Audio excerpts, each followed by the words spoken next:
The way forward is for the Ruto regime to calm down, stop the arrogance of chest thumping, sit down and talk to the doctors. You cannot say there is no money, yet we see you splashing our money on luxury items.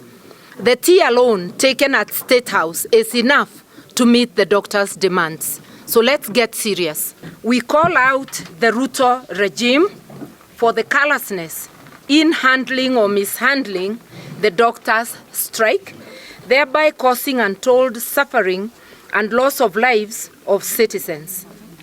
At the heart of the strike is the plight of intern doctors who are being left to stay unposted and unemployed for over a year and in some extreme cases for 7 years. This is happening when our health facilities are seriously understaffed. In other words, we really need the services of the interns who have now not been posted. It's also happening when our health facilities are ill-equipped. It is unconscionable for the regime to continue splashing taxpayers' money on non-essential luxury items like motor vehicles, new pavilions in State House, fancy umbrellas, to name but a few.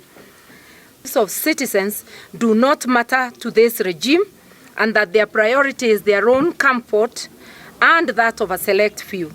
We condemn this in the strongest terms possible. As Kenyans, we deserve better. The fertilizer scandal is yet another demonstration of callousness of this regime, selling fake fertilizer and seeds which are believed also not to be good enough, therefore fake seeds to farmers, is wishing hunger and death for Kenyans and especially the vulnerable, who are the majority. The fake fertilizer haste suggests a deliberate scheme to lower food production, to increase food insecurity, in order to force starving Kenyans to be at the mercy of food cartels. It is a sadistic act by those entrusted with the task of making the nation food secure. This shows that this regime does not care about its citizens, and its aim is to send Kenya to its deathbed, as food security ought to be at the heart and as a priority for any government. Do we deserve this as Kenyans? That's the question we must ask ourselves.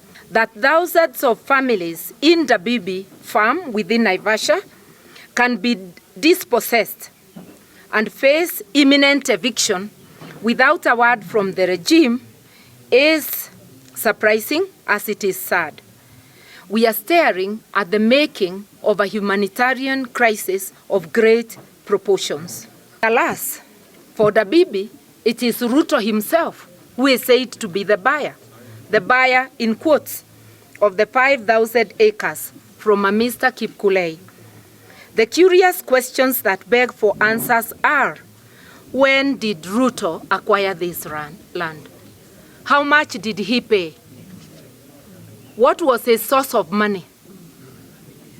Because hatujui kama ako na shamba ya pesa. We just want to know that he was a bona fide purchaser. So what was his source of money? Did his due diligence inform him that there were over 40,000 families living on the farm? Because that is something that is known to any member of the public. Any special reason that Dr. Ruto's ownership has only been revealed when he captured state power? Why not before? And now that he has state power, could he consider removing the GSU from the Dabibi while ownership issues are sorted out? Otherwise, it appears that there is high-handedness when the man sitting at the helm of the state is unleashing GSU on hapless citizens who are also waiving title deeds. He tells us he has title, but so do the people living in the Dabibi. How will it be arbitrated when he is using state power to drive these people away and to make them fear. The Dabibi issue, we are hot on the heels because these are Kenyans, these are Nakuru people that are being displaced. So we really welcome Her Excellency to take over the matter so that we arbitrate on that issue. About the cost of living, people are on their knees. That is the truth. And as Nakuru people, we are very, very unhappy. And we are calling out on this regime that we are not going to allow that one to happen. As has been well and ably articulated, we have the power to recall. We even don't think that the 5 years will come to an end. We really want to recall this government because it has oppressed the common mananchi. We are on the way in readiness for 2027 because in Kenya, we are not ready to play a second fiddle. We are playing the first 11, and we are going to present, as we have declared here in Naivasha, that we are going to have candidates at all levels, from president, governor, senators, women rep, MPs, and also MCAs. So be ready for us, other counties.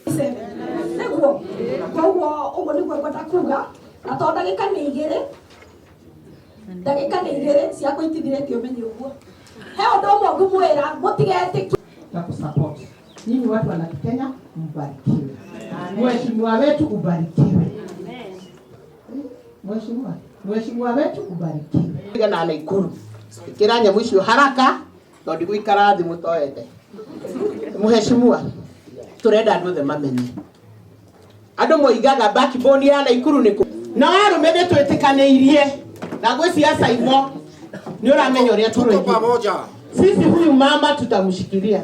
Kabisa. Mama yetu ya kuigana tondu wewe wakuragirwo ni atumia njamba tawe. Kabisa. Na nikio toroiga thini wa Naivasha na girigiri. Media mwale gakwe ha mutingirego. Media mwale gakwe ha mutikurego. Ona nindetere ihoto cia andu. Kwa thĩinĩ wa maĩ mahiũ nĩ ngoretwo ngĩtetera ihoto cia andũ.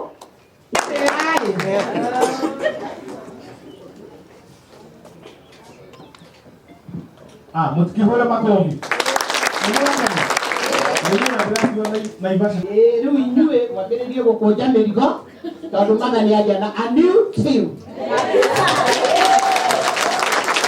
Akĩra harĩa nja ũndũ agenie mũno wa mũthenya wa ũmũthĩ na wa Kenya yothe. Ithuĩ tũkwenda support yaku sana sana ũgatũcerera. Tũkona thura waku tũgĩcindagia thata ici ndagĩka ta ĩno ũgũkorwo wĩ mũnini wa mũtongoria wa bũrũri. Twahũrire kura itanyitĩkaga. Rĩu nĩ waingĩra. Andũ arĩa mokĩte mũtingĩhũra makobi. Aya nĩ mahũri. Atiriri mwana aciaragwo akonga agakuruma nitwambie itene nitutige gwetera 2026 we start now. Hamarĩtwo nĩguo moigua Lydia Waithĩra nĩ secretary kana organizing secretary wa Naivasha Golden Girls na anene akwa nĩ wacio nĩ Joya nĩ nyandĩkaga.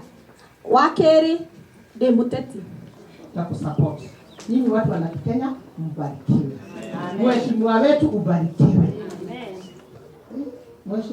Mheshimiwa wetu ubarikiwe.